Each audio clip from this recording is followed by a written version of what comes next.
Triliun subsidi pupuk itu kita tambahkan supaya bisa mencapai tidak kebutuhan hanya RDKK. Dari Senayan, Jakarta, Mahir dan Dodi, TVR Parlemen melaporkan. Wakil Ketua Komisi 6 DPR RI Arya Bima mengatakan pemerintah harus memberikan stimulus kepada UMKM dalam usaha recovery ekonomi nasional.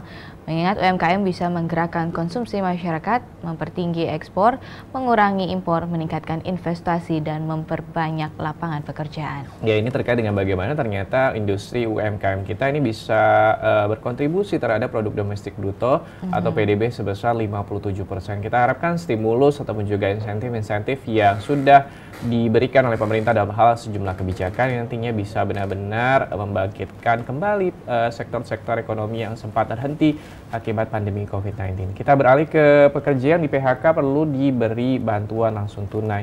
Anggota Komisi 11 DPR RI ini mendorong Kementerian Keuangan dan juga Badan Pusat Statistik menyiapkan data akurat tentang jumlah tenaga kerja yang telah di PHK agar bisa mendapatkan bantuan langsung tunai atau BLT. Anggota Komisi 11 DPR RI mendorong Kementerian Keuangan dan Badan Pusat Statistik menyiapkan data akurat tentang jumlah tenaga kerja yang telah di PHK agar bisa mendapatkan bantuan langsung tunai atau BLT. Di Gedung Nusantara DPR RI Jakarta, Heri Gunawan berpendapat BLT sebaiknya bukan hanya bagi pekerja dengan gaji di bawah 5 juta rupiah, melainkan juga yang terkena PHK. Tidak adanya pemasukan pekerja akan sangat berdampak terhadap pemenuhan kebutuhan atau konsumsi rumah tangga dan penurunan daya beli masyarakat. Kami pahami nilainya 600.000 itu niatnya untuk menaikkan daya beli seperti itu. Agar sampai akhir tahun ini daya beli kita bisa tumbuh dan berkembang. Tetapi di satu sisi, ini kan orang yang sudah bekerja dan memiliki gaji di bawah 5 juta. Dengan alasan pandemi. Nah, banyak orang yang terkena PHK gara-gara pandemi ini. Nah, di satu sisi mereka pun bertanya, loh kami juga korban dari pandemi ini, gitu. Kenapa kami tidak diperhatikan?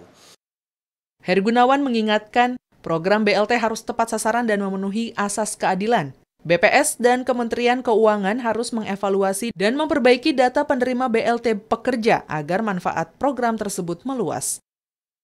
Terlebih kepada yang masyarakat yang terkena PHK sama-sama berakibat dari pandemi begitu. Jadi bukan cuma hanya sebatas bansos begitu.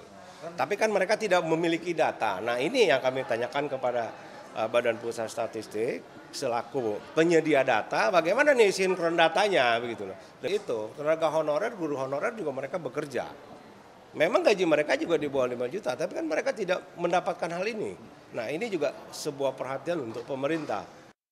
Hilman dan Rifki, TVR Parlemen melaporkan. Ini Heri Gunawan berpendapat bahwa BLT sebaiknya bukan hanya bagi para pekerja dengan gaji di bawah 5 juta rupiah, melainkan juga yang terkena PHK. Tidak adanya pemasukan pekerja akan sangat berdampak terhadap pemenuhan kebutuhan atau konsumsi rumah tangga dan juga penurunan daya beli masyarakat. Pemulihan ekonomi nasional harus dimulai dari masyarakat ekonomi menengah ke bawah. Dan Heri Gunawan mengingatkan program BLT harus tepat sasaran dan juga memenuhi asas keadilan. Ini juga ataupun juga program kebijakan yang baru saja diresmikan oleh Presiden Joko Widodo bersama dengan Menteri Tenaga Kerja. Ini terkait dengan bagaimana program memberikan bantuan langsung tunai kepada sejumlah pekerja yang memiliki gaji kurang lebih 5 juta rupiah. Program ini nantinya akan diberikan kepada para pekerja selama kurang lebih 6 bulan. Ini kalau misalnya kita juga berharap bahwa banyak sekali mungkin juga masyarakat yang terkena PHK yang juga mungkin seharusnya bisa mendapatkan bantuan. Betul, dan semoga kesimpang siuran data yang terjadi bisa segera diselesaikan. Betul. Ya Uki ya, karena itu salah satu kebutuhan masyarakat, banyak yang masih belum mendapatkan manfaat dari program pemerintah. Dan kita beralih ke berita berikutnya, di mana DPR RI dukung upaya pemulihan ekonomi nasional. Di sini DPR RI mendorong pemerintah memulihkan ekonomi dan mencegah penyebaran COVID-19. Dan berikut informasi selengkapnya. DPR RI mendorong pemerintah memulihkan ekonomi dan mencegah penyebaran COVID-19. Ditemui saat menghadiri rapat paripurna di gedung DPR RI Senayan, Jakarta, anggota Komisi 3 DPR RI Arteria Dahlan menyampaikan, DPR RI mendukung penuh politik anggaran yang dilakukan oleh pemerintah, meski dalam kondisi pandemi COVID-19. Arteria mendorong kementerian dan lembaga untuk proaktif dan bersinergi dalam mendukung berbagai kebijakan Presiden Joko Widodo terkait pencegahan penyebaran pandemi COVID-19 dan memulihkan ekonomi nasional melalui program PEN. Kenapa pemerintah menghadirkan nomenklatur anggaran yang kita katakan mungkin tidak familiar pada saat dilakukan di masa normal. Kami memahami betul dan kami juga mendukung penuh, walaupun kami cukup kritis dan memberikan banyak catatan, pada akhirnya kita mendukung politik anggaran yang dihadirkan oleh pemerintah Pak Jokowi. Meski kementerian dan lembaga telah terintegrasi dalam mencegah penyebaran COVID-19, namun Arteria mendorong komitmen kementerian dan lembaga dalam memastikan anggaran tidak hanya terserap, tetapi juga memberikan nilai manfaat bagi masyarakat. Dalam pembahasan APBN saat ini, ya, ini kan sudah clear and clean. Artinya apa? Sudah ada kesepahaman antara pemerintah, ya, antara juga dengan DPR terkait dengan tidak hanya program kerja, ya, tapi juga sampai dengan tahapan capaian kegiatan. Sehingga apa? Tolak ukurnya sudah jelas. Orientasi kemanfaatan publiknya juga sudah jelas. Di samping Pak Jokowi kali ini juga melibatkan ya seluruh institusi penegakan hukum. Helmi dan Ridwan, TVR Parlemen melaporkan. Anggota Komisi 3 DPR RI, Arteria Dahlan menyampaikan DPR RI mendukung penuh politik anggaran yang dilakukan oleh pemerintah. Meski dalam kondisi pandemi COVID-19, Arteria mendorong kementerian dan lembaga untuk proaktif dan bersinergi dalam mendukung berbagai kebijakan Presiden Joko Widodo terkait pencegahan penyebaran pandemi COVID-19 dan memulihkan ekonomi nasional melalui program PEN. Ini program ekonomi nasional yang juga sudah digalakkan oleh Presiden Joko Widodo dan dipimpin oleh Menteri BUMN Bapak Erick Thohir, yang kita harapkan nantinya bisa benar-benar memulihkan sektor ekonomi di tanah air. Dan misalnya tadi sudah kami berikan informasi terkait 3 berita utama. Nanti kami akan kembali lagi ke hadapan Anda dengan informasi terkait dengan headline surat kabar yang terbit pada hari Senin ini. Pastikan Anda tetap menyaksikan Suara Parlemen Pagi.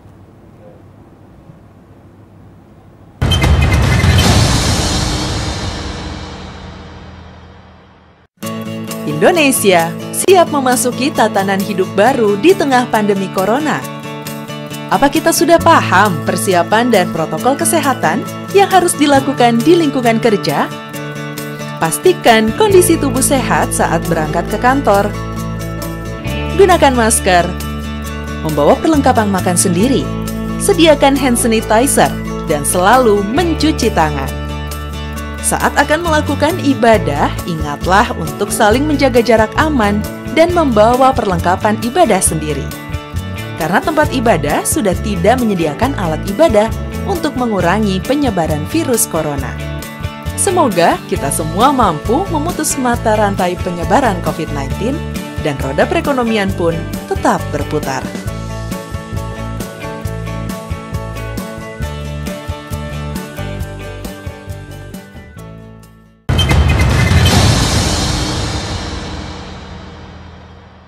Ya, kembali lagi di Suara Parlemen dan di tangan kami sudah ada harian surat kabar. Di tangan saya ada koran Tempo di Minus karena hari ini hari pertama bahwa diberlakukan kembali PSBB di Jakarta. Dan pembahasan dari Tempo sendiri ada awas razia. Jadi beberapa aparat hukum itu melakukan razia bagi masyarakat yang tidak menggunakan masker. Ini terkait dengan bagaimana sama di harian Kompas terkait dengan PSBB jadi jalan tengah yang akan kita bahas lengkapnya dalam headline surat kabar.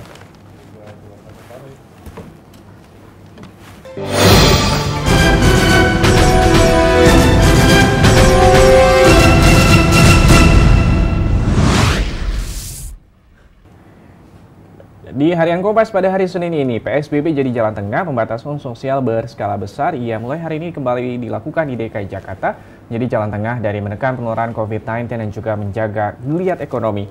DKI Jakarta resmi menerapkan pembatasan sosial berskala besar atau PSBB lebih ketat mulai hari ini Senin 14 September setelah PSBB transisi dihentikan. PSBB kali ini menjadi jalan tengah antara menjaga ekonomi dan menekan penularan COVID-19. Selama PSBB berlangsung hingga 14 hari ke depan, hanya 11 sektor usaha esensial yang boleh beroperasi dengan kapasitas maksimal 50%. Sektor usaha itu adalah kesehatan, bahan pangan, makanan, minuman, energi, komunikasi, dan teknologi informasi, keuangan, logistik, perhotelan, konstruksi, industri strategis, serta pelayanan dasar utilitas publik, dan juga industri yang ditetapkan sebagai objek vital nasional yang memfasilitasi kebutuhan sehari-hari. Itu adalah 11 objek yang boleh ataupun juga diperbolehkan untuk bisa tetap beroperasi selama PSBB di kali ini di DKI Jakarta. Dan kita harapkan juga bahwa angka bagaimana ini terkait dengan bagaimana PSBB sebenarnya juga bisa mengurangi ataupun juga menekan jumlah pasien positif COVID-19. Karena di masa transisi ataupun juga kembali new normal kemarin, angka positif COVID-19 justru malah meningkat seperti itu. Baik, dan kita beralih ke berita berikutnya. Di sini selepas perdebatan soal pembatasan di perkantoran dan tentunya ketentuan pegawai boleh bekerja di kantor, di sini hingga 25% kapasitas diputuskan dalam rapat menteri dan gubernur. Pemerintah Provinsi DKI Jakarta resmi memberlakukan pembatasan sosial berskala besar mulai hari ini hingga 14 hari ke depan. Secara umum sejumlah peraturan pembatasan yang berlaku sama ketika pembatasan besar di awal masa Pagebluk, di sini juga pada April hingga Juni lalu.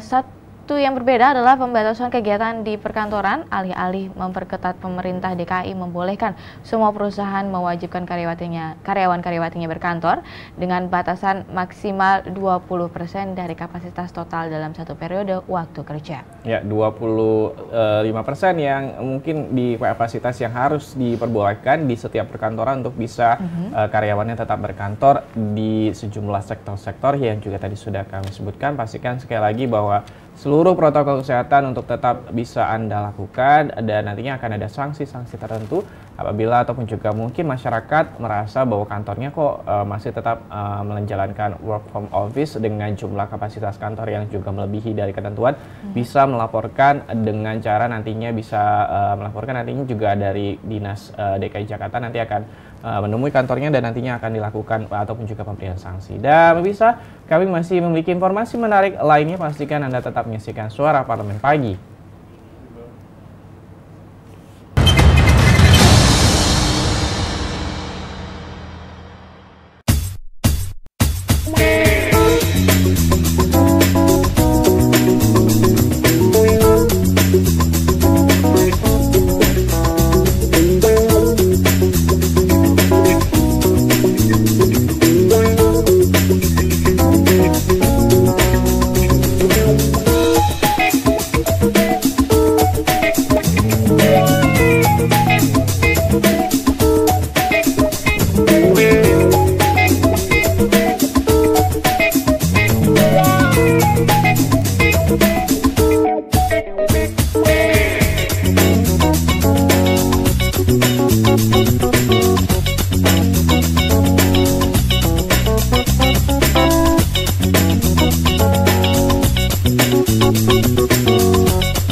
Ya, masih di Suara Parlemen dan kita memasuki tajuk utama pada hari ini, di mana pertumbuhan ekonomi yang mengkhawatirkan di tengah pandemik.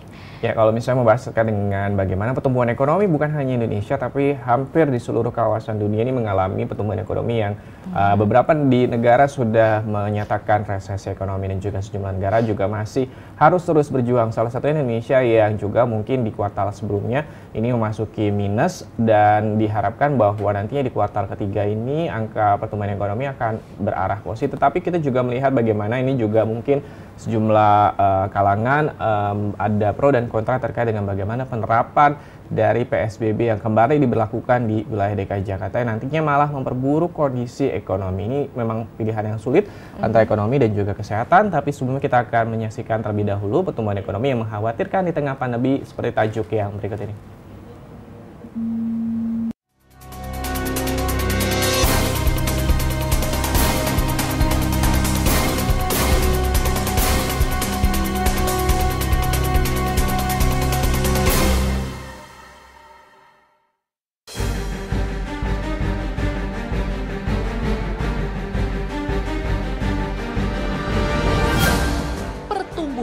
Ekonomi yang mengkhawatirkan di tengah pandemi.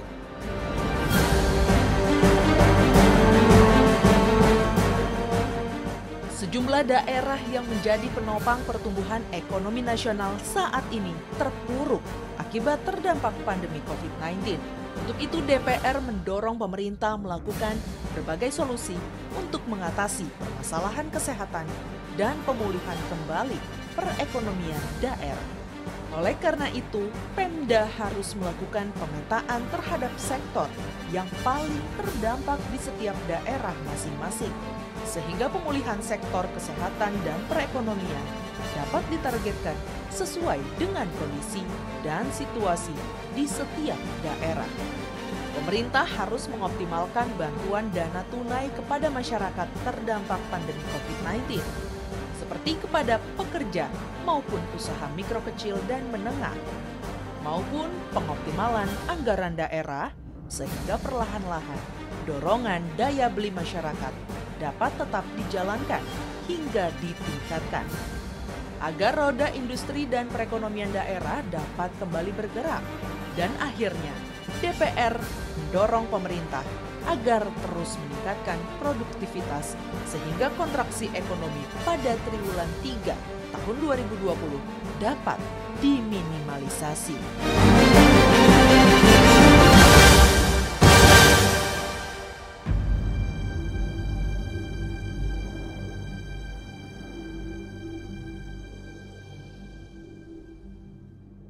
Menteri Keuangan Republik Indonesia Sri Mulyani Indrawati memprediksi pertumbuhan ekonomi pada kuartal 3 2020 sebesar 0% hingga minus 2%. Apabila nantinya ekonomi tercatat negatif, maka secara teknik Indonesia masuk zona resesi. Meski demikian, Sri Mulyani menyatakan hal ini bukan sesuatu yang sangat buruk. Sri Mulyani juga melanjutkan, pertumbuhan ekonomi Indonesia masih jauh lebih baik dibanding negara-negara lainnya yang mengalami kontraksi ekonomi hingga negatif 20%. Kalau kita lihat, kontraksi ekonomi Indonesia lebih kecil dan menunjukkan adanya pemulihan di bidang konsumsi investasi melalui dukungan dan belanja pemerintah akselerasi cepat. Dan kita juga berharap ekspor sudah mulai baik. Kita lihat 1 bulan nanti atau beberapa bulan terakhir terjadi kenaikan yang cukup baik. Menteri Koperasi dan UMKM, Teten Mas Duki juga mengatakan dalam 1 hingga 2 tahun ke depan, kekuatan ekonomi Indonesia akan bertumbuh pada ekonomi domestik, di mana sehingga sisi pembiayaan dan supply chain-nya harus dibentuk agar UMKM di Indonesia lebih siap dalam menghadapi resesi global. Di sini Teten sendiri mengatakan bahwa pemerintah berkomitmen untuk terus mengevaluasi program PEN agar bisa menggerakkan ekonomi domestik, di mana ekonomi domestik didominasi oleh UMKM. Dan Teten menambahkan pula saat ini justru yang terdampak UMKM, mereka terganggu di sisi supply dan demand-nya juga, tidak sanggup membayar cicilan ke bank, dan produksi juga distribusi terganggu. Meski begitu, pemerintah tetap mendorong UMKM sebagai penyangga, paling tidak angka kemiskinan dan pengangguran tidak terlalu dalam.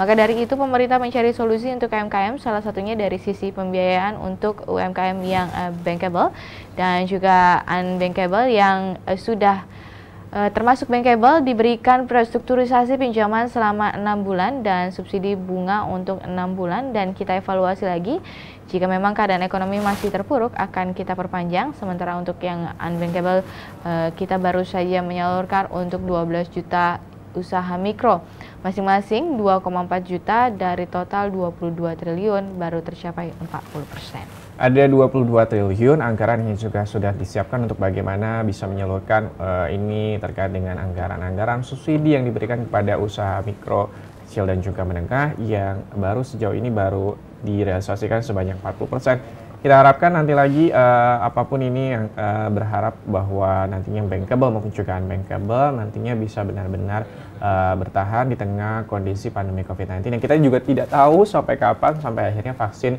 COVID-19 dan juga sudah diusahakan ada program percepatan pemberian ataupun juga bagaimana menghasilkan sebuah vaksin COVID-19 ini bisa dikeluarkan oleh pemerintah Indonesia.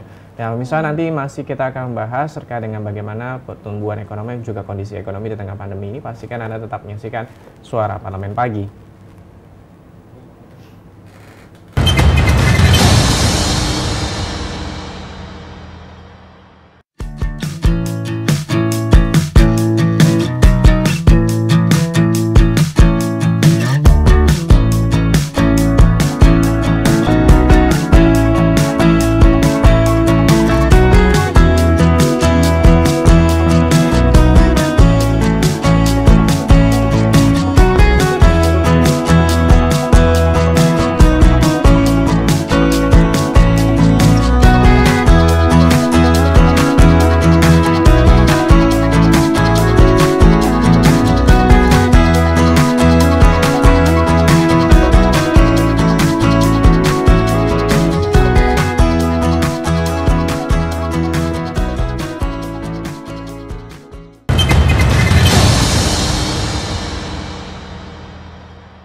Ini anggota Komisi 11 DPR RI Anies Biarwati memberikan sejumlah kritik dan juga masukan kepada pemerintah yang dirasa belum optimal dalam menjalankan kebijakan pemulihan ekonomi nasional. Pemerintah harus melakukan optimalisasi ekonomi dalam negeri sehingga bisa menciptakan ekonomi yang berkeadilan.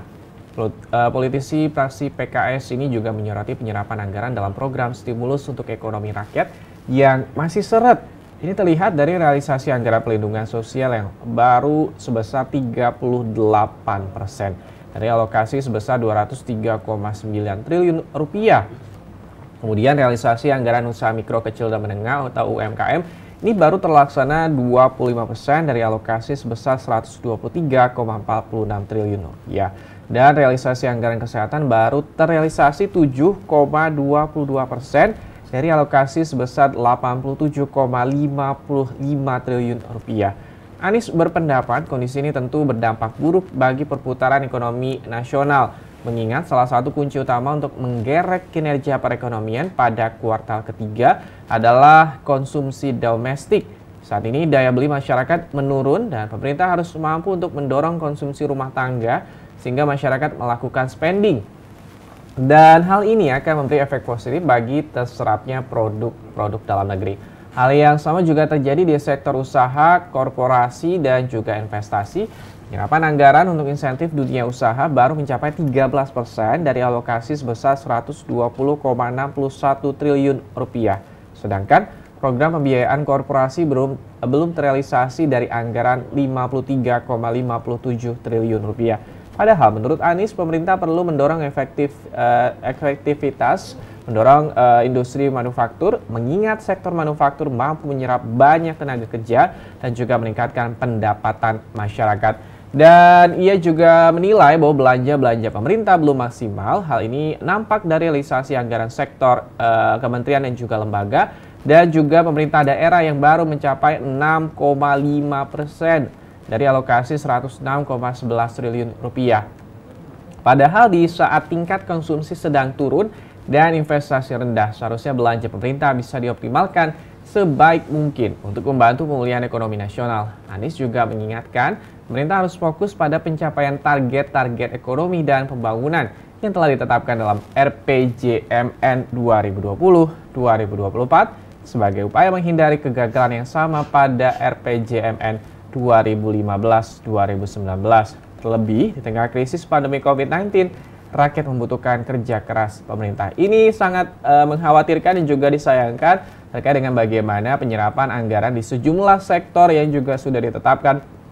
Ada banyak banget sektor atau juga ada banyak sekali sektor yang sampai sejauh ini penyerapan anggarannya masih cukup kecil. Kita harapkan bahwa di kuartal ketiga di masa pandemi COVID-19 yang juga tadi disebutkan oleh salah satu anggota Komisi 11 DPR RI ini menyatakan terkait dengan bagaimana seharusnya ini konsumsi domestik ini harus ditingkatkan, karena kita ketahui juga bahwa bagaimana daya beli masyarakat semakin menurun akibat wabah pandemi COVID-19.